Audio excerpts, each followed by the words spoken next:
L'association Couleurs du Monde est une association de jeunesse, d'éducation populaire et qui s'appuie sur la question de l'international, de la mobilité, citoyenneté, solidarité internationale pour mener ces actions. Une association de mobilité, citoyenneté, solidarité internationale, je dis les trois mots parce que c'est un engagement à l'international, mais qui n'est pas que dans l'idée d'être mobile, mais bien au travers de cette mobilité internationale de pouvoir mener un acte citoyen et solidaire vis-à-vis d'autres personnes, d'autres jeunes. En Algérie, on est aussi en Indonésie. Enfin, si on part du principe qu'on coupe les frontières, qu'on les oublie, faire du local, c'est faire de l'international. Ou encore, si on part du postulat qu'on va à l'international, on fait de la solidarité locale à l'international. Donc, dans la phrase de faire de la solidarité locale, c'est faire de la solidarité internationale, ben, enfin, oui, c'est vrai. Le volontariat à Couleurs du Monde, le projet Weche plus largement, Weche je le rappelle qui veut dire échange en Wolof, nous amène à peut-être distinguer quatre parties dans cette question du volontariat. Une première partie qui est liée à l'engagement des jeunes, une deuxième qui est plutôt autour de la réciprocité, de l'échange, une troisième autour de l'ouverture au monde, de la question de la solidarité, et peut-être une dernière partie qui est plus à rattacher à la dynamique des territoires et au lien entre les partenaires. Et selon toi, que signifie être citoyen local à travers la carte dont tu as choisi? Donc, le projet Weche est un projet qui est sur 7 mois avec 3 étapes qui composent ce projet. Une période d'intégration pendant 15 jours, 5 à 6 mois de mission et enfin 15 jours de bilan. Cette année, il concerne 36 volontaires de 8 pays différents. C'est la première année qu'on a aussi autant de pays. L'idée, c'était aussi de par cette diversité de pays, de permettre à des jeunes qui se seraient aussi peut-être jamais rencontrés, de pouvoir se rencontrer, échanger. Par exemple, un volontaire serbe avec un Sénégalais ou un Burkinabé, etc. Cette année, les 8 pays, c'est la France, le Maroc, le Sénégal, le Burkina, la Serbie, la Roumanie, la Centrafrique et le Maroc. Pendant la période d'intégration, les volontaires français et internationaux se réunissent pour, dans un premier temps, faire connaissance, aussi créer un petit peu une cohésion de groupe parce que pendant 7 mois, même s'ils ne seront pas dans la même structure, ils vont se côtoyer, échanger sur des outils, sur leur perception de la vie dans leur pays d'accueil, etc. Donc il y a une grosse partie sur l'interculturalité, comment avoir des billes, des conseils pour appréhender ce nouveau contexte culturel qui va apparaître lorsqu'ils arriveront dans leur nouveau pays. Quand tu en es arrivé le premier jour, qui c'est que je vois, je me dis ah ça c'est Georges, c'est lui avec lui que tu vas échanger, bon voilà tu vas prendre sa place à mon rugby. Donc là j'étais un peu perdu genre je savais pas, je connaissais un peu personne. Et là t'as Georges qui fait on va apprendre une chanson, ce sera la chanson du... Et là,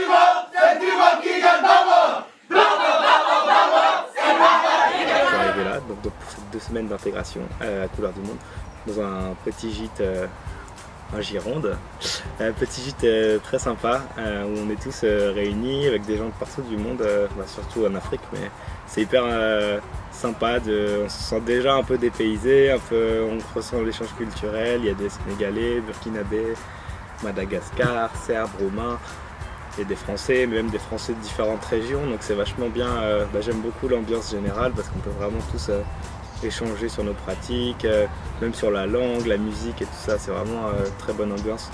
Et le format est très, très cool, quoi. Le cadre du gîte fait qu'on est assez décontracté, qu'on vit tous ensemble. Puis à travers ça, on a aussi des formations plutôt intéressantes. Bonne intégration à tous, ravi d'être avec vous. 1, 2, 3, les gars, attends, ok, mais par contre, on essaye de pas savoir qui est de l'autre côté, d'accord? On vient la Allez, se retire. Non, une personne. On y va. Allez, 1, 2, 3. On est sollicité par le lycée de La Réole qui nous a demandé de parler à leurs petits lycéens des questions autour de l'engagement et de la mobilité. Là ça va. Sauf qu'ils nous ont demandé d'intervenir dans leurs 15 classes en simultané. Nous allons poser quelques questions pour rentrer dans le débat. D'abord, est-ce que vous avez une fois entendu parler de l'engagement? Sur cette notion d'engagement, on s'est dit que ça pourrait être intéressant que par la mise de couleurs de post-it, donc vous prenez un stylo, et que sur la couleur jaune par exemple, ou attendez, avant de prendre Du coup là on a fait chaque mot séparément, on a fait l'engagement et la mobilité, mais si on essaye de lier les deux, est-ce que pour vous, engagement et mobilité, l'un entraîne l'autre, ou est-ce que c'est que deux mots séparés? C'est aussi l'occasion, dans cette même idée, pour les volontaires français par exemple, d'expliquer un petit peu comment ça se passe en France. Ça peut aller aller amener un courrier à la poste en passant par la banque, aller au supermarché, etc. Que les Français expliquent un petit peu aux volontaires internationaux des choses que nous on oublierait aussi d'expliquer, des choses naturelles mais qui en débarquant ici le sont peut-être moins, et vice versa pour les volontaires sénégalais, burkinabés, marocains, etc. d'expliquer comment se passent les fêtes religieuses, comment se passe le week-end, les soirées, les repas, etc.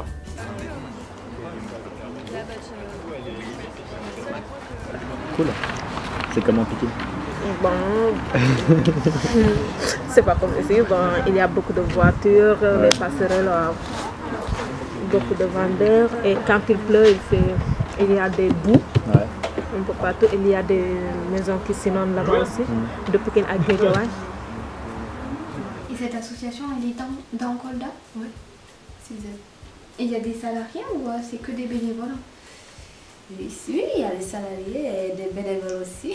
D'accord, c'est une grosse c'est quand même une association qui est assez grosse, quoi. Ouais, on peut dire ça. Jaune, l'arbitre est gentil. Il est gentil, l'arbitre. Non, mais c'est du rugby. Il est gentil. Un coup de poing comme ça, c'est carton rouge direct. Boum. Un coup de poing comme ça, c'est carton rouge. Mais tu sais qu'en plus, il a fini KO l'autre. Hein. Ouais. Là, c'est rouge direct. L'arbitre, il a été gentil. Ouais. Allez, montez. Il est fait le buisson, il peut rebondir, je pense. Je l'ai, vas-y, je l'ai. Allez, touché. Ici, touché. Allez, ici. Oh là là. J'ai Thomas. Recule. Allez, viens de ce côté. J'ai Quentin. Non, voilà, ok. Tu l'as lu, j'ai Quentin. Thomas. Ouais. J'ai Quentin.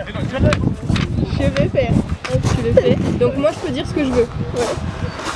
Ah non. Non, je peux pas dire que je le fais pas, donc je le fais. Ok. Alors on pose. On pose. Ah, j'ai perdu. Bah là t'as gagné dans tous les cas. Alors j'ai dit que je vais pas faire.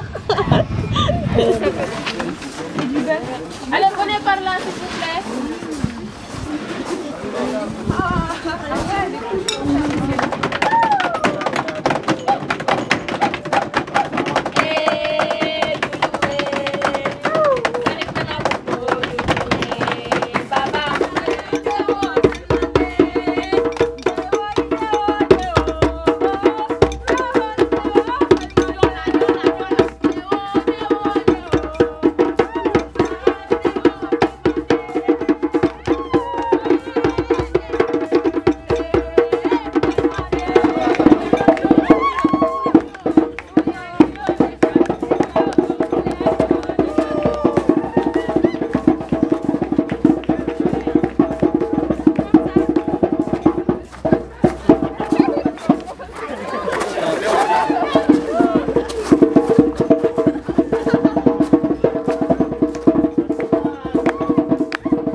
c'était 2 semaines extra. J'ai rencontré des personnes magnifiques. Des personnes magnifiques avec un grand cœur.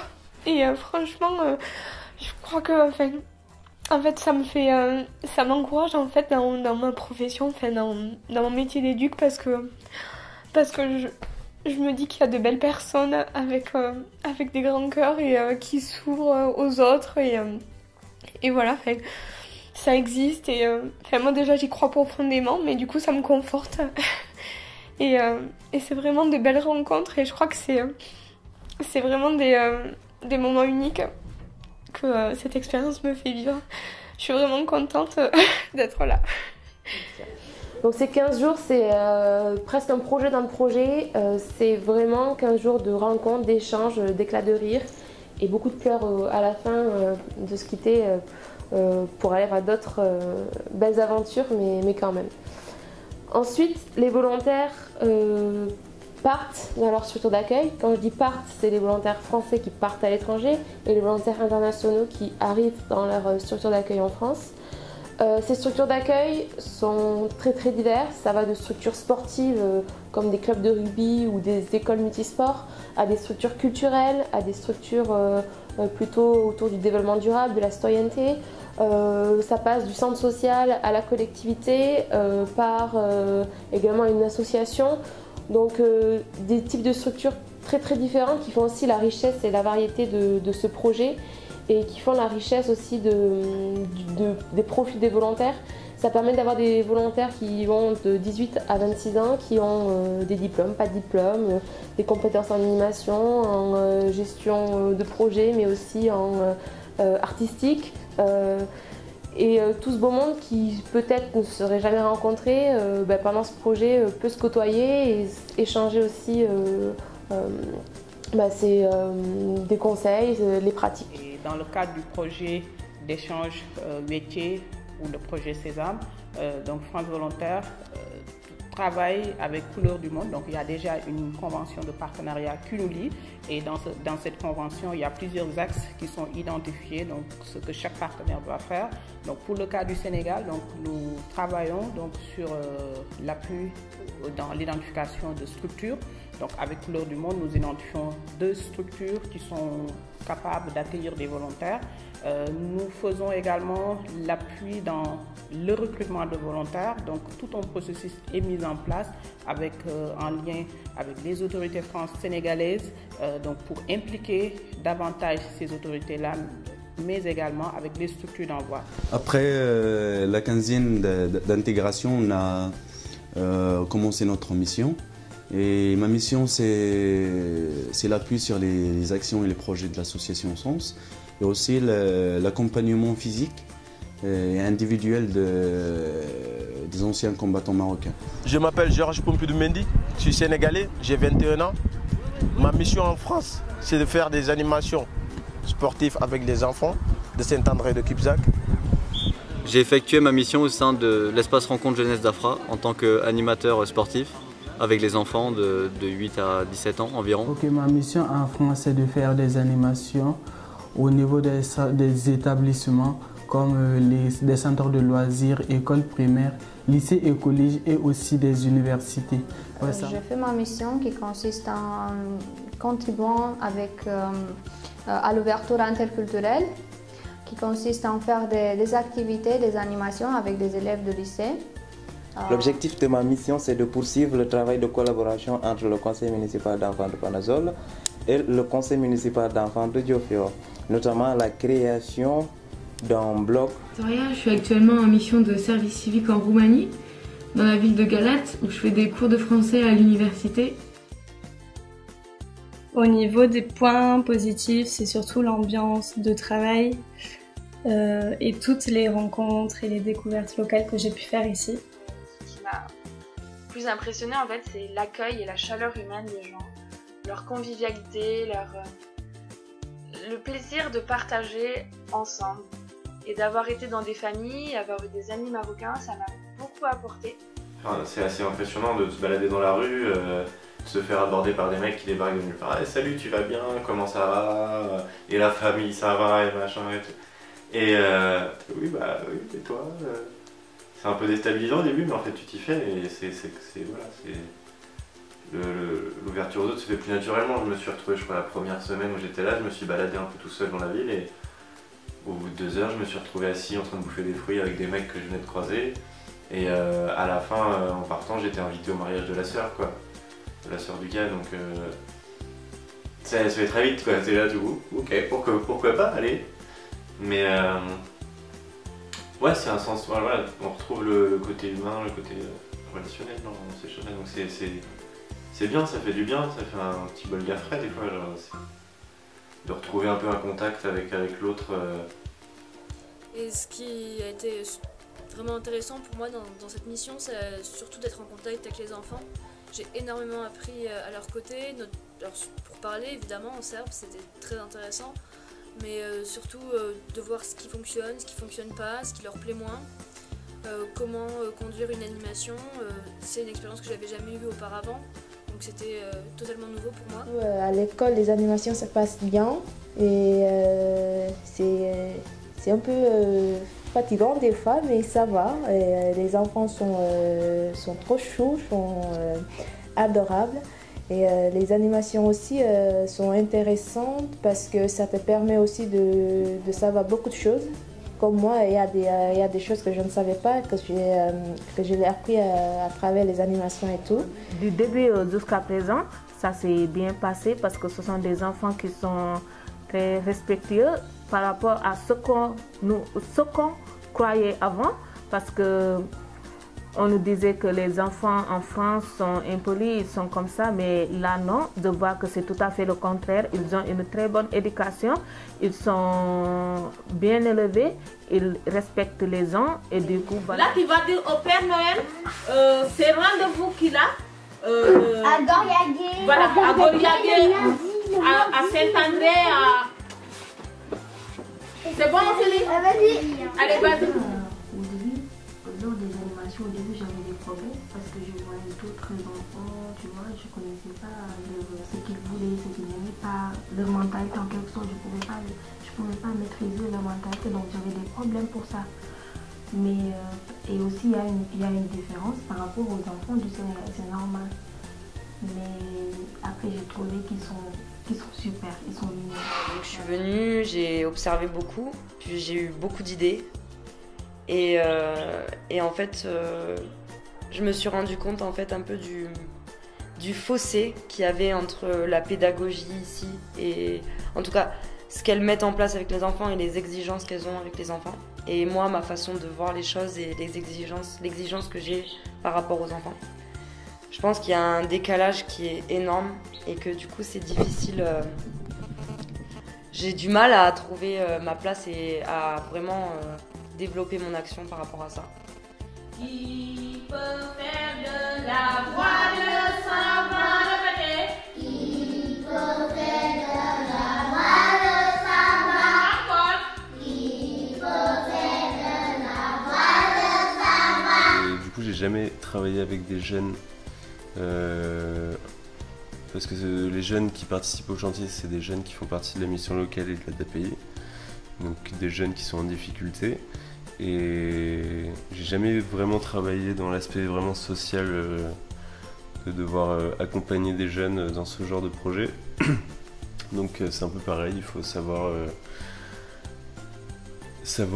aborder ces jeunes-là de la bonne manière parce qu'il faut essayer de comprendre tout leur passé et dans quelle vision des choses ils peuvent avoir et ensuite travailler en fonction, quoi. Au Sénégal, pour les handicapés, parce qu'au Sénégal on a l'habitude de vivre en famille et tout. Là-bas les handicapés sont occupés par les membres de la famille et du coup ici on les amène dans des centres et tout. Ça c'est une très grande différence. Mais quand même ils sont bien traités dans les centres. Ouais. Les causeries c'est extrêmement intéressant de voir, c'est surtout des groupes, en fait c'est des groupes souvent qui viennent de 5, 6 voire 10 personnes et quand c'est des jeunes filles c'est intéressant parce qu'elles peuvent poser toutes leurs questions, notamment liées à la sexualité et tout ça et c'est beaucoup, enfin c'est extrêmement tabou, on voit que ça rigole de manière gênée. Et je trouve ça hyper cool d'être dans un endroit où c'est ouvert et où on peut parler de ça. Le problème, c'est qu'il y a zéro place pour l'homosexualité. En fait, c'est tout le temps des relations hétérosexuelles et c'est toujours... dans les définitions, c'est très, très normé, très traditionnel. En fait. Mais bon, c'est déjà un premier pas de leur dire que y a aussi du plaisir et que même si elles doivent faire attention à leur virginité de façon très traditionnelle, qu'elles ne sont pas réduites à juste rester vierge et rien faire. C'est plus compliqué quand je suis arrivée au Maroc au début de ma mission. Ça a été la barrière de la langue. Ce qui est difficile, c'est la langue, parce qu'avec les animateurs au rugby, la langue, ils parlent aux enfants wolof, les enfants comprennent le wolof, les Français ils le comprennent, mais c'est plus compliqué. Alors quand c'est moi qui entraîne, ils sont obligés de toujours tout réexpliquer. Wesh. Ça va? Salut frère. Ça va gros? Oui, bien et toi? Bien, ça se passe bien alors? Oui, ça se passe bien, tu me vois? Ouais, je te vois, tu me vois toi? Ouais. Alors la chose qui m'embête vraiment, c'est le problème de communication. Et avec les Sénégalais, certains qui ne parlent pas du tout français et qui me parlent en wolof et je les comprends pas et j'ai pas l'impression qu'ils comprennent quand je leur parle en français. Et du coup ça donne des situations assez gênantes et ça m'embête beaucoup. Il y a un peu perturbant ici, c'est l'imprévu et la non-planification des choses. C'est-à-dire que venant de France, j'ai l'habitude d'avoir des emplois du temps très calés, avec tel jour réunion, prévu 2 semaines avant, 3 semaines avant. Sauf qu'en fait ici ça fonctionne pas du tout comme ça et si tu préviens les gens 2 semaines avant, ils vont pas venir à ta réunion parce que en fait les gens fonctionnent au jour le jour. Du coup au début c'est un peu perturbant quoi. Tu es à la mairie là? D'accord, ok, là on est au bureau avec Mwandong, du coup quand t'arrives on se capte. Normalement tout est calé, il faut juste qu'on rappelle un mec qu'on doit aller voir un peu avec lui demain. C'est un intervenant, un artiste qui fait des DG en récup là. Il faut qu'on cale avec lui, mais normalement il n'y a pas de souci. Et pour l'eau, en fait, on n'a rien pour l'instant. Parce qu'on était censé aller à la station d'épuration, mais vu qu'on a plein de trucs.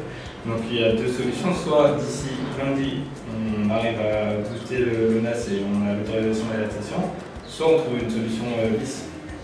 Après, une fois que tu t'es mis dans le rythme, en fait, ça va bien. Parce que des fois, ça permet aussi de rendre les choses plus faciles. Parce que tu appelles la veille des personnes, tu dis oui, tu es là demain, ok, on se retrouve à midi. Par exemple, à l'école, on fait toujours les réunions comme ça. On appelle la veille, on dit est-ce que je peux passer demain à 11h, vous êtes là? Ah oui, ok, on va convoquer tous les professeurs et hop, on fait une réunion à l'école. Et après aussi, beaucoup d'imprévus en permanence.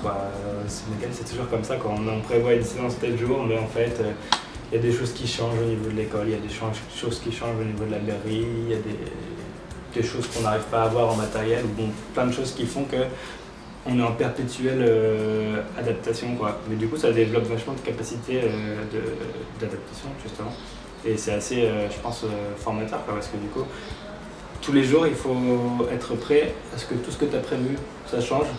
Et au final, on a toujours réussi à faire ce qu'on voulait, même si ça n'a jamais été exactement ce qu'on avait prévu. On a toujours réussi à faire la chose, à faire nos animations dans les écoles. Et du coup, je pense que ça développe beaucoup de capacités, de débrouillardise, comme on dit. Le temps de mission qui est beaucoup trop court pour moi. Je peux faire un travail seulement en surface et j'aurais bien aimé le faire un peu plus en profondeur si j'avais eu un peu plus de temps. Si j'ai un petit conseil, c'est juste arriver à sortir. Ce qui est hyper compliqué, mais de la notion un peu comparative, de tout le temps comparer ce qui se passe là, ce qui se passe chez nous, ce qui se passe tout ça. Et de venir dans une position de découverte. Même les pratiques qui nous dérangent, en fait, ne pas les juger, en fait. De sortir du jugement. C'est pas dire tout accepter ou tout dire ah c'est génial, mais c'est juste sortir du jugement et comprendre, en fait. Comprendre et essayer de saisir les différences culturelles, de saisir la philosophie locale, tout ça. Dans la mission de service civique, il y a du positif comme du négatif. On prend tout ce qu'il y a à prendre dans le positif. Mais je me rends compte en fait que le négatif est vraiment nécessaire, que c'est grâce à lui qu'on va pouvoir apprendre, alors plus violemment la vie en quelque sorte, mais vraiment qu'on va pouvoir apprendre les choses rapidement. J'ai bien réfléchi toute la semaine, tout le week-end. Franchement, j'étais un peu bouffée de l'intérieur. Et du coup, j'ai décidé d'arrêter mon volontariat à CZ. Ok. Parce que... Et qu'est-ce que... Oui, vas-y. Enfin, en gros, du coup, je l'ai dit à Baïdi, j'ai dit que je pouvais plus profondément travailler avec lui. Enfin, que j'arrivais pas, enfin, que dans le fond, le projet m'intéresse, le projet solide, j'aime vraiment ce qu'on fait, mais dans la forme, j'arrive plus à...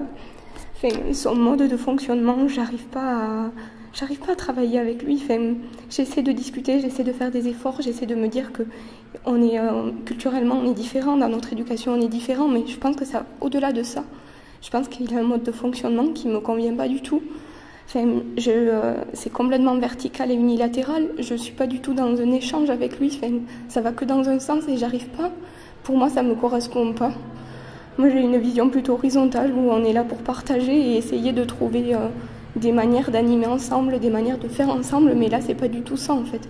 Quand je suis rentrée de Dakar, j'avais trop d'idées, j'avais envie de faire plein de choses et franchement, dès les premiers échanges, j'ai senti que c'était impossible et de toute façon, il y a des idées que je ne pourrais pas déconstruire et que ça fait un mois que j'essaie de discuter, d'échanger, de faire des efforts, mais j'ai l'impression de pousser un mur et franchement, je suis pas heureuse dans ce que je fais et ça correspond pas à ce que j'imaginais de ma mission. Du coup, je préfère arrêter, même si à côté, il y a des choses que je vais qui vont s'arrêter, qui sont bien, mais j'arrive plus à les apprécier en fait. J'ai commencé ma mission de service civique à Kolda, à CZ, dans une association où j'étais sur le projet Solide. Donc c'est un projet qui permet d'échanger en fait entre des écoles sénégalaises et des écoles françaises. Et du coup, ça a été un peu compliqué avec mon tuteur, ça s'est pas très bien passé. Du coup, j'ai décidé de changer de mission. Du coup, je suis maintenant à Aide et Action, à Dakar. D'être ici, ça m'a fait énormément de plaisir. Énormément de plaisir parce que bon, j'apprends plein de trucs. Je peux dire, en venant ici, je ne savais pas c'est-à-dire, je ne savais pas les outils pédagogiques qu'on utilisait pour faire une bonne animation, je ne le connaissais pas. Mais avec l'aide de ma tutrice, les animes qu'on faisait, tu sais, nous on ne faisait pas des animes ici sur l'écolier, mais on faisait des interventions dans les collèges, tu vois, dans les lycées, avec les collégiens, des lycéens, quoi. Donc ça m'a appris aussi beaucoup de choses quand même. Ici on est dans la parcelle numéro 2. Tu vois, dans la parcelle numéro 2, là-bas c'est la parcelle numéro 1. Ici tu vois, on a semé, on a planté, il y a des fraises, tu vois, les fraises, tu peux manger si tu en veux, allez, des fraises, tout dans ça. Le maraîchage me plaît, tu vois, parce que bon, il y a un sens quoi, parce que il y a un sens, en plus il y a, bon, ça permet aussi un mode de vie sain quoi. Mode de vie sain et écologie et bon, je crois c'est un métier qu'on peut transmettre à tout le monde, tu vois, faire apprendre. Par rapport à cette mission, je dirais que ça a été très bénéfique d'un point de vue déjà pour la commune, parce que ça a permis de développer le CME qui, c'est vrai, marche un petit peu au ralenti étant donné que le coordonnateur il a d'autres activités à côté et qu'il n'a pas toujours forcément le temps la semaine de s'en occuper. Mais aussi par rapport aux enfants, parce que je pense qu'ils ont appris beaucoup de choses par le biais des activités. Apprendre en s'amusant, je pense que c'est très bénéfique en dehors de leurs cours scolaires. Et pour moi, également, ça a été bénéfique parce que j'ai pu apporter mon grain de sable au milieu de tout ce sable et faire vivre en fait... ressentir la joie des enfants grâce aux activités qui ont été menées quoi. Voilà. Je suis vraiment reconnaissante d'avoir pu vivre une expérience comme ça parce que en plus c'est vraiment un contexte qui me correspond par rapport à mon tempérament. J'aime être autonome et là j'étais carrément autonome. J'ai eu la chance de pouvoir proposer les activités qui me plaisent déjà et là où je me sens les compétences de faire une activité. Ça a été très intéressant pour moi parce que ça m'a apporté de nouvelles connaissances, de nouvelles acquisitions et le partage de différentes cultures qui a beaucoup d'avantages sur notre évolution et la vie et aussi sur le plan intellectuel. Actually, I can say that I learned here many things, who can really help me in my life after this experience. Because when I come back in Serbia, I really start to respect the time, and I think I become more responsible. So I learned how to organize my life. So it really can help me with my new projects, with my new jobs, I guess. I'm not sure. And of course, I upgrade my English really good. And français, je parle français un petit peu maintenant et c'est pas grave, c'est pas très difficile comme la première fois quand j'arrive ici. Le service civique aussi, ça a été une occasion pour moi de découvrir bien Bilbao parce que là je travaillais avec des gens de là-bas, c'était pas juste de passage. Bilbao c'est une ville au final assez proche de où j'habite au Pays Basque, mais vu que je travaillais là-bas, j'ai pu connaître bien les gens de là-bas et m'intégrer dans la vie là-bas. C'est un voyage, mais en même temps, c'est un voyage où tu t'intègres vraiment à la culture des gens et avec les gens, donc tu changes ta manière de vivre et c'est cool de travailler ailleurs, comme ça tu apprends vraiment comment les gens vivent et les différences avec ta culture. Et c'est pour ça que c'est intéressant aussi, ça a été intéressant de vivre à Bilbao. Voilà. Pendant ces 5-6 mois de mission, Couleurs du Monde aussi accompagne le volontaire sur son projet d'avenir. L'idée c'est que le volontaire, quand il arrive, même dès le recrutement, il a un passé, il va faire une mission s'il est recruté et il aura un après, que ce soit une recherche de formation, une recherche d'emploi, continuer ce qu'il faisait avant, etc. Le rôle aussi de Couleurs du Monde, c'est de les accompagner vers ce après service civique. On y pense dès le recrutement, dès la fiche mission. Par exemple, quelqu'un qui est passionné par, je sais pas, la musique, avec cette mission autour de la musique, c'est une évidence pour lui que ça va lui servir, même s'il n'a pas forcément de diplôme, on s'en fiche. L'objectif, c'est que cette mission puisse lui servir pour après, pour lui permettre aussi de rentrer dans en fac de musicologie ou autre. Donc, en fait, j'aimerais surtout continuer en master. Pour 2 raisons. C'est parce que mon souhait, c'est de continuer à travailler sur le développement durable à l'étranger et non pas seulement en France en fait. Et aussi parce que c'est l'attrait de l'ailleurs qui m'intéresse et surtout la découverte de nouvelles cultures. Alors, après cette mission de volontariat, après toutes ces expériences que j'ai vécues en France à la mairie de Bière, plus précisément, et je vais continuer mes études à Madagascar d'abord.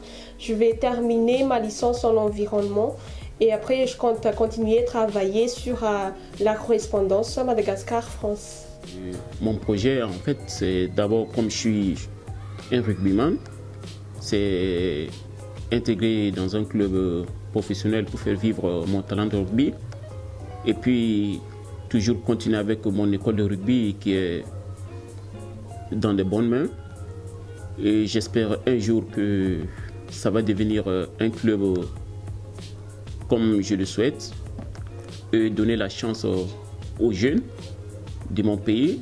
Et ça m'a guidé, ça m'a taillé, ça m'a permis d'abord d'aller m'orienter dans ce que j'avais l'habitude de faire. Cette fois-ci, j'ai maintenant le courage, j'ai maintenant la précision, j'ai maintenant la direction à laquelle je peux prendre pour pouvoir aider peut-être les jeunes ou soit les enfants à l'école de Mbaïki. Et maintenant les amener aussi en partant d'eux à peu à peu à réaliser leur projet, à faire de leur mieux, à pouvoir peut-être les orienter même en partant de leurs efforts et pour orienter dans leur avenir. Le projet se termine toujours par 15 jours de bilan. Ce bilan de nouveau est la collective, c'est-à-dire que les Français rentrent ici et les internationaux sont toujours là. Et pendant 15 jours, donc déjà il y a des retrouvailles, et puis ensuite c'est tout ce qui est bilan individuel et collectif, et aussi personnel et professionnel, On essaie de faire un petit peu le point sur les compétences acquises, les savoir-être, les savoir-faire, faire une relecture un petit peu aussi de l'interculturalité, voir entre peut-être les préjugés, les stéréotypes qu'ils pouvaient avoir avant, qu'est-ce qui a évolué, qu'est-ce qui les a surpris, qu'est-ce qui au contraire les a pas du tout surpris, etc. C'est aussi l'occasion de valoriser et de restituer ce genre de projet. On essaie d'organiser des restitutions officielles, des restitutions plus festives, des restitutions face à des jeunes. Qu'est-ce que cette expérience vous a apporté? Une confiance en l'avenir, autonomie et initiative. Bienvenue à notre émission Question pour un champion. Et ce soir, je vous invite à acclamer Monsieur Lucas. Les perspectives, ce serait plus de s'orienter après 2-3 éditions. Donc pour le projet 4, ce serait plus de s'orienter et de réfléchir comment les jeunes Sénégalais à leur retour puissent s'impliquer ou bien qu'on puisse les accompagner pour que leur projet puisse réussir. Donc certains ont des projets dans divers domaines, donc ce serait comment ces projets-là puissent être financés et que l'État, à travers ses différents partenaires, mais également les entreprises, puissent accompagner de jeunes Sénégalais qui sont partis, qui ont fait ce parcours de volontariat-là. Alors comment est-ce qu'on va faire pour continuer les plans papier, pour échanger des deux côtés, sans Brenda? Alors comment est-ce qu'on va faire quand Mathilde sera partie? Qui s'en occupe, papier récup? Comment on fait? Un peu d'amour, papier velours, et d'esthétique, papier musique. C'est du chagrin, papier dessin. Avant longtemps, laissez glisser, papier glacé. Les sentiments, papier collant. Ça impressionne, ça s'intervole, mais c'est du vent. Alors comment est-ce qu'on va faire pour envoyer les petits papiers, pour échanger les deux côtés, sans Brenda?